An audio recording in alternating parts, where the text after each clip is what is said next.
लगातार जो रुझान है जो सामने आ रहे, पवन सिंह की पत्नी ज्योति सिंह पीछे चल रही है। ज्योति वो शख्स कह सकते हैं आप कि बिहार चुनाव के दौरान काफी चर्चा में रही, काराकाट से चुनाव लड़ने के लिए तैयार हुई ज्योति सिंह फिलहाल पीछे चल रही हैं, ये जानकारी आ रही है सामने। अच्छा राकेश जी, देखिए ये जो तस्वीर है कहीं ना कहीं अभी फिलहाल ये धीरे धीरे स्पष्ट जरूर होगी, लेकिन जो ट्रेंड है क्या वो बदलेगा? क्या इस बार सचमुच लोगों इतना ज्यादा जो वोटिंग परसेंट लगभग 10% ज्यादा होना, महिलाओं का इस तरह से इन्वॉल्व होना, मतलब कहीं ना कहीं एक संकेत तो साफ दे रहा है। अपने मत का प्रयोग किया है और तकरीबन 10% जो है पुरुषों से ज्यादा मतदान, तो ये कहीं ना कहीं सब तय करेगा, रुख तय करेगा।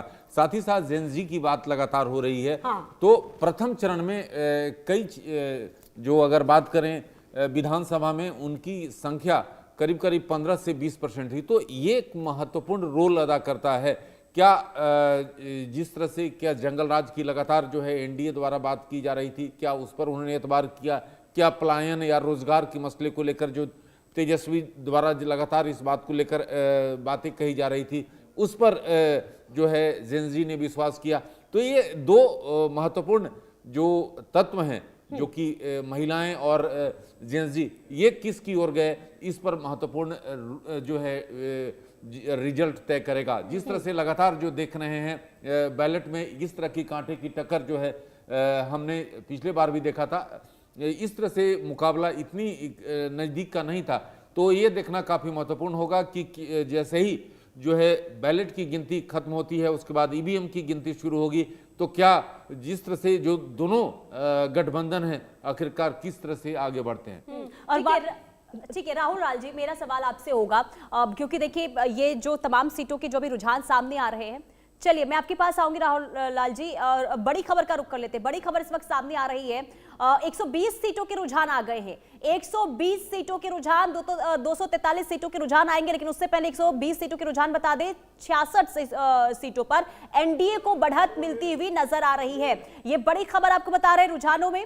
48 सीटों पर महागठबंधन आगे। राहुल लाल जी देखिए अभी तो रुझान है, कुछ भी अभी कहा नहीं जा सकता, लेकिन मैं आपसे ये समझूंगी जो वीआईपी सीट लखीसराय की जिसका जिक्र आप कर रहे थे, जो हमने वहां पर विरोध देखा था पहले फेज में विजय सिन्हा को लेकर, और इसके बाद अभी एक और सीट महुआ की अगर हम बात कर रहे थे, तेज प्रताप यादव भी पीछे चल रहे हैं अपनी सीट से।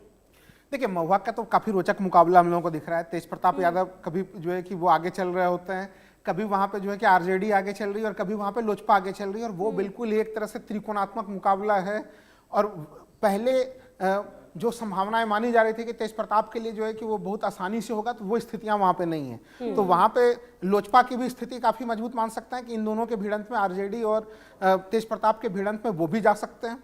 और हालांकि तेज प्रताप ने पूरी ताकत वहीं पे झोंकी है वहां पे, इसलिए उनकी स्थिति भी मजबूत हम लोग कह सकते हैं। लेकिन जो हम लोग बात कर रहे थे लखीसराय के सीट को लेकर जो आप कह रहे हैं, देखिए वहां पे वो चुनाव के दिन भी हम लोगों को नजर आ रहा था। देखिए अगर हम लोग देखें कि तारापुर वाले सीट पे भी वहां पे जब तक गृह मंत्री जी का दौरा नहीं हुआ था, तो उसके पहले मैं वहां पे भी गया था, तो याद हो कि बहुत ज्यादा जो है कि चलिए राहुल जी आपके पास आते हैं, आगे भी बातचीत होगी, लेकिन इसी बीच जो बड़ी जानकारी आ रही है वो अपने दर्शकों को दे दे। महुआ से जो देखिए तेज प्रताप यादव पीछे चल रहे हैं, अभी जिक्र भी हम कर रहे थे इस सीट की, बात भी कर रहे थे, बहुत आसान होगा ऐसा लग रहा था, लेकिन ऐसा होता हुआ नजर नहीं आ रहा। काराकाट से ज्योति सिंह पीछे है, अरुण सिंह आगे चल रहे हैं, और इसके अलावा भी आप देखिए कि धीरे धीरे जो है हम ये भी आपको बता रहे हैं कि अगर इस बार की अगर आप बात करें तो कुल सीटें 243 रही, जिसमें बीजेपी 101, जेडीयू ने अपने 101 प्रत्याशी खड़े किए, जबकि आरजेडी 143 सीटों पर चुनाव लड़ी, कांग्रेस 60 पर, लेफ्ट 34 पर,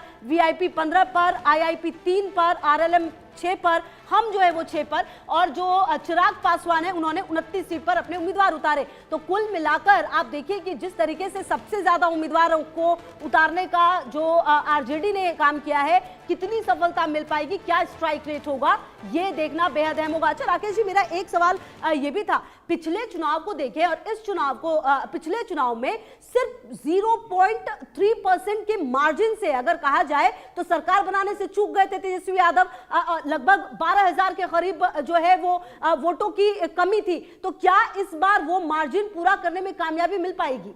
देखिए तेजस्वी इसी बात को लगातार जो है हर एक बात में जैसे ही जो है दोनों मतदान हुआ है उसके बाद